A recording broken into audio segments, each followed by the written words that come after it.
policy. You and your guys and even some other big four guys. Oh, man, I do reports. really read a lot of reports. I've read many reports in many years concerning some of those things we're talking about. Yes. So perhaps it would, the question now will be implementation. Yes. Now let's look at those three issues which I talked about earlier: fiscal governance, revenues, as well as growth facilitation. As growth facilitation. Let's break it down first. Fiscal governance. That has a lot to do with even some of the macro issues, something like debt and all of that. You know, a whole lot. Just break it down for me. Yes. So good question. So for fiscal governance, what we're looking at there includes spending, debt, and also revenue optimization. So if I further break it down, you think about something around fiscal limits and thresholds.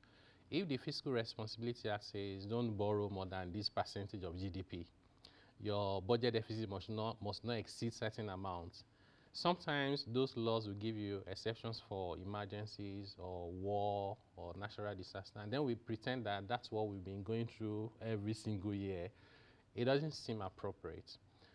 We'll say, oh, we don't have a debt problem. Our debt to GDP ratio is below 35%. We have a revenue problem. We have a revenue problem, even though we are spending 96% to service the debt. The question is, what is the appropriate benchmark for Nigeria? We cannot just copy global templates. Those guys are spending less than 10% to service their debt, even when they are 200% to GDP ratio, like Japan.